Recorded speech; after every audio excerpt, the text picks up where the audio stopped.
What is going on, guys? I hope you're all having an amazing day. It's Ty here, and today I'm going to be teaching you all how to play Yasuo like the god himself, Faker. Learning to play like Asian Jesus isn't going to come overnight though, so to help you get there as fast as possible, on the agenda for today's video we're going to be looking at the pros and cons, abilities, skill order, mechanics, runes, items, laning, roaming, team fighting, and then we're going to show you some of that sweet Yasuo gameplay from Faker himself. I know you all are great people and want to help a small channel grow. I mean, is there anything more satisfying than letting everyone in the comment section know how long you've been a part of the channel? If you are new here, the best way you can support the channel is by subscribing and checking off the bell. I give away a free private training session every 500 subscribers. You just have to be subscribed and drop a like and comment to win. This video is brought to you by eAthlete Labs. eAthlete Labs are the creators of my new favorite supplement, eAdvantage. eAdvantage is the solution to getting the most out of your brain even when you are tired and feel like a potato. It works by combining powerful, healthy ingredients like energy-supporting vitamins and brain-boosting nutrients so you can play at your best even when you don't feel at your best. eAdvantage completely eliminates the need for unhealthy and expensive alternatives like energy drinks. Whenever I am losing focus after a long day, I take a capsule or two of eAdvantage and I'm ready to go for hours. If you are determined to achieve your best at all times and move up the rank ladder quickly, I seriously recommend this product. Make sure to use code TY14 to receive 13.5% off your order today. The link will be in the description. As we all know, Yasuo holds a very special place in all our hearts. You want him on your team like you want a bad case of anal warts, because you know he's going to be going up and down Summoner's Rift taking every single fight possible, whether he's 0-10 or 10-0. And if he's on the other team, you better have a couple spare keyboards handy, because you know he's going to be one-shotting everyone at 30 minutes, regardless of how well he did in the early game. Even though this champ is a disease, he's a disease that has pros and cons just like anyone else. Starting off with Yasuo's pros, he's going to be pumping out insanely high damage throughout the entire game, whether you're in the early game or the late game. He's going to have 2 items, 100% crit chance, he's going to have no mana or energy costs, so he's going to be mashing Q, nuking your entire team, whether you're a squishy or a tank. Nobody's safe when Yasuo has 100% crit chance. He's going to be killing everybody. His team fight is great, providing a bit of CC, tons and tons of damage, and even a bit of utility in his win wall that could be game-changing. Yasuo is extremely strong at split pushing as well, seeing as you primarily build a static shiv and you already have AoE abilities. You're going to be able to clear waves extremely well, and if anybody tries to stop you, you're going to be able to pretty much 1v1 anybody in the game with a few exceptions, and he's also going to be able to nuke down the towers with his high attack speed and attack damage combination. A Yasuo getting a few kills early can be devastating for any team. He's going to be able to get his 100% crit chance even faster. He's going to be dealing tons and tons of damage with his 2-item power spike, and he's pretty much just going to snowball out of control. Yasuo is one of the best scaling champions in all of League of Legends. By the time he gets to the late game, he's going to be dealing a ton of damage. He's going to also be fairly durable with either a Guardian Angel or another tank item like a Sterox Gauge. He's going to be a nightmare to deal with all his shields. And every time you think you're going to kill him, he gets away, resulting in you smashing yet another one of your keyboards because of a Yasuo player. On top of all those pros, Yasuo also has extremely high mobility, being able to dash to all hostile enemies and being able to weave through a team fight, getting to the priority targets he needs to, and dodging the skill shots that'll end up getting him killed. This ability also opens up the door for counterplaying ganks and bobbing and weaving through the minions and getting back to your tower safely. Moving on to Yasuo's cons, he is very easy to gank if he does not have any minions. Basically, he's a sitting duck. All he can do is try to walk back to his tower, maybe dash to the jungler. He might get lucky, be able to wind wall an ability, might be able to dash and dodge an ability through the jungler if the jungler completely misplays and fires it in the other direction, makes a fool of himself. But other than that, he's likely going to die with no minions. Next, he has an extremely high skill cap. It takes about 2 seconds to pick apart a good Yasuo from a bad one. A bad one's going to be 0-5 in the first 5 minutes of the game. Going to be pretty obvious. Good Yasuos, however, still might be feeding at the start of the game, but at least they'll take advantage of Yasuo's broken nature, 100% crit chance, and they're going to be 1v5ing by the end of the game. He can basically turn any fight on its head with his high damage, oddly high durability with little to no tank items, and his mobility is just off the charts. Lastly, he's extremely vulnerable to CC. If you get him rooted down, he's going to die. He's very squishy. You're going to CC him. Team's going to doggy pile. He's going to explode. Moving on to Yasuo's kit, it's his passive Way of the Wanderer that's going to help make him the extremely frustrating champ that he is. His passive is going to double his crit chance that he gets from all items and runes, and it is going to be what causes him to get that annoying shield that makes him extremely hard to trade against in lane just by moving around. Yasuo's Q, Steel Tempest, is going to be his primary damage ability. It is a straight line skill shot with a very short range that applies on-hit effects like red buff to the first enemy struck. All other enemies hit will also take damage, but they won't get the on-hit effect put onto them. If you cast Yasuo's Q immediately after using his dash, he is going to cast in a circle, hitting all enemies in a circle radius around him, dealing damage to everyone. Yasuo's Q also has a 3-stack feature, allowing him to cast a tornado instead of a normal stab on the third cast. The tornado will knock up all enemies hit and have a significantly longer range than the normal Q. All you have to do to stack this ability is land 2 Qs in a row within a short time frame, and the third Q will become charged up, giving you a short window to cast an empowered Q that will shoot the tornado. Yasuo's Q can also critically strike, and its cooldown will get reduced by your attack speed. Yasuo's W, Wind Wall, is an extremely unique ability to League of Legends. Upon activation, Yasuo throws up a wind wall that is going to block all hostile projectiles. That could be anything from a Jinx ult to an auto attack to a Morgana bind. The enemy ability used just vanishes. A couple cool tricks you can do with his wind wall are using it for Baron and Dragon to stop your team from taking tons of damage, and you can even use it to block caster minions auto attacks in lane if you're trying to set up a freeze, allowing you to not tank additional damage.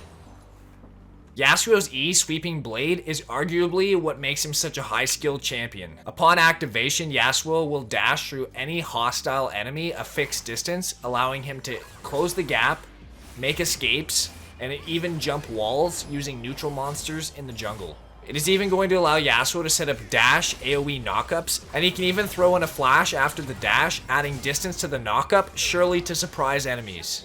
Lastly, Yasuo's ultimate, Last Breath, is going to be what makes him synergize so well with champions like Orianna, Malphite, and Alistar. Anytime an enemy champion gets knocked into the air within the range of Yasuo's ultimate, he can press R, immediately jumping to the enemy and slashing them up for tons of damage. But if you get something like a 5-man Malphite ultimate, the Malfault's going to nuke them all, but then Yasuo is going to hold them in place in the air even longer, dealing even more damage to them, setting up the perfect wombo.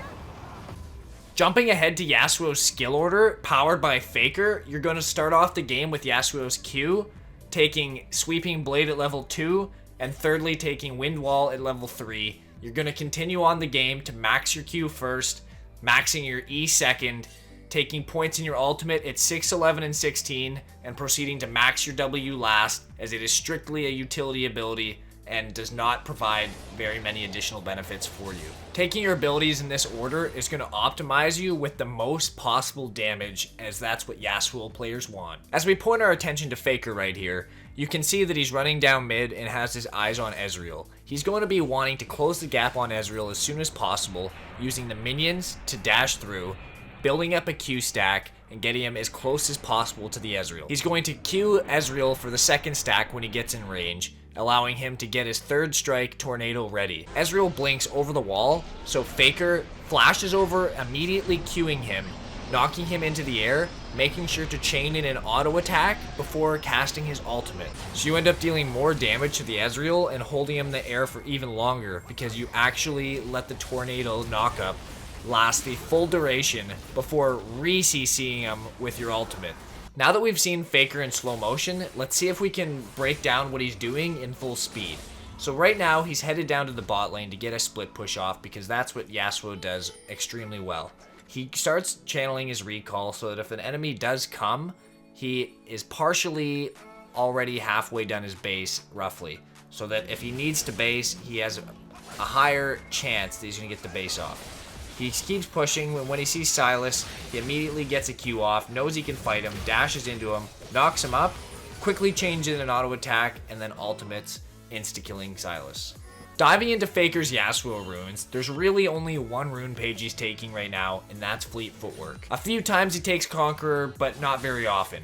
Fleet Footwork is going to be amazing for Yasuo right now because it's going to give you tons of damage when you release the Fleet Footwork charge, and it's going to give you a burst of move speed that's going to allow you to track down enemies and potentially get out of trades, go in and out of fights. Going to be very good on him. Next, we're going to jump in and take Overheal, as Overheal is going to synergize extremely well with his already big shield that he gets. You're going to stack a fat shield, especially when you get a Bloodthirster. You're going to become actually really tanky. We're going to be taking Alacrity next to reduce our Q cooldown even further by gaining even more attack speed.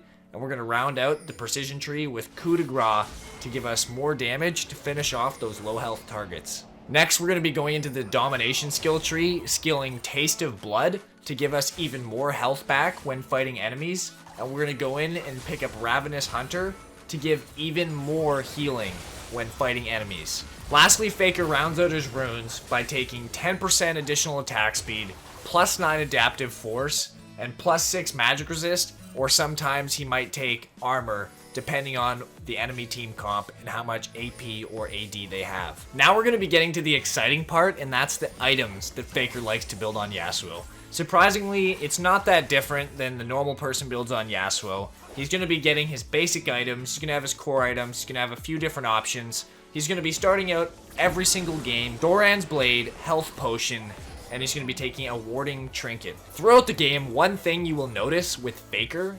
is that he buys a ton of control wards. He can sometimes buy up to 8 control wards in one game. Control wards are so important, you have to be denying the enemy team that vision. They can't contest objectives if they don't know where you are, and if they try and contest objectives when they don't know where you are, you're going to get free picks from people face checking. Faker's core items on Yasuo are going to be Berserker's Greaves, Static Shiv, and Infinity Edge. Berserker's Greaves are going to reduce the cooldown on your Q and give you move speed because they're boots. Static Shiv is going to be giving you crit chance, which is doubled by your passive. It's going to give you even more attack speed, lowering your Q cooldown even further. And it is also going to give you a shock ability that is going to chain lightning multiple enemies, dealing kind of like an area of effect type damage nuke thing. Infinity Edge is going to provide even more crit that gets doubled by your passive, and it's going to enable you to deal a ton of extra damage, and is going to be an essential item on Yasuo. In the offensive options, sometimes Faker likes to substitute his Static Shiv for a Phantom Dancer. He'd do that in cases where he doesn't so much need the wave clear, and he might be dealing with auto attack heavy enemy champions, because Phantom Dancer blocks a certain amount of auto attack damage coming in towards him. He sometimes picks up a Wit's End for a little bit of magic resist and those heavy AP matchups, and almost always he picks up a Bloodthirster because it deals so much extra damage. It's going to give him tons of shielding from the Bloodthirster shield, tons of sustain, and he's just going to have so many shields stacked on top of shields with his runes and his innate passive ability. For the defensive options, he almost every game takes Guardian Angel and Sterox Gauge. Guardian Angel is going to give you tons of extra damage and provide you with that second chance lifeline if you end up going down. And Sterox Gauge is going to also give you a ton of extra damage and give you a fat shield to go on top of all your other shields. And they all compound and together make Yasuo extremely durable while still dealing a ton of damage. Now let's get into how Faker plays the laning phase. When playing Yasuo, Faker wants to accumulate as much CS as possible, getting him as much gold as possible, allowing him to hit his 2-item power spike as fast as possible. To do this, he's going to want to be in lane always when there's farm available. He's not going to want to take untimely deaths, and he's going to want to maximize his last hits under tower with every ability he can. He's going to take trades when the opportunity presents himself, but he's not going to force trades, and he's not going to take any unnecessary damage. Whenever Faker sees an opportunity to shove the wave, he's going to take it, and whenever Faker sees the opportunity to freeze the wave, he's also going to take it. One trick Faker likes to use is letting a caster wave build up, getting real close to his tower just outside of range, and then face tanking it using his shield, his wind wall, and just his HP while he waits for his melee minions to come up and stop the caster minions from getting to his tower, relieving him from having to do the tanking himself, and allowing his minions to get executed by their stacked up monster wave, holding a perpetual freeze until the enemy does enough damage to completely push it into his tower, or someone forces him out of lane, or his jungler comes and helps. He's going to buy pink wards in the early game as much as he can. He's going to try and help his jungler get a bit of vision, and he's just going to try and farm up and become strong in the late game. It's very rare that you'll see Faker have more than 1 or 2 deaths going on to the early portions of the match, because he plays safe, he doesn't take dumb fights, and he's going to accumulate as much farm as humanly possible. When it comes to roaming, Faker doesn't typically do as much as you'd think he would. What Faker likes to do is control his lane, never miss any CS. When he sees an opportunity, he'll push the wave to go get deep vision in the enemy jungle. He'll try and steal away jungle camps. He'll support his jungler in the jungle if his jungler needs help. And he'll just try and accumulate his team as much of a gold lead as possible. You don't see him roaming to the side lanes too often. As you see here, he'll push in. They're making pings on their red buff. They see the jungler and Yasuo both see the reds up. You're going to shove the lane in. He already has deep vision, knows there's no pink ward in here, has a pretty good idea that they don't have vision.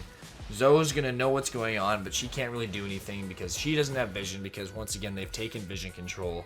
He's just going to steal up the vision, roam back to his lane, and keep propelling that snowball to get more and more CS, to get his items as fast as possible, and put his team in the best position to win. One of the things that makes Faker such a lethal League of Legends player is his team fighting capabilities. When playing Yasuo, Faker likes to just focus down the closest possible person that he can kill. Whoever he can get his hands on without jumping too far and suiciding, he'll just kill them one by one. As you can see, he just keeps going for the closest target he can, cleaning up the fight. In this clip, you'll see that Faker immediately, literally goes in and does it all by himself. He goes in, immediately killing the people that are most likely to die. He keeps doing damage, killing the people as they come.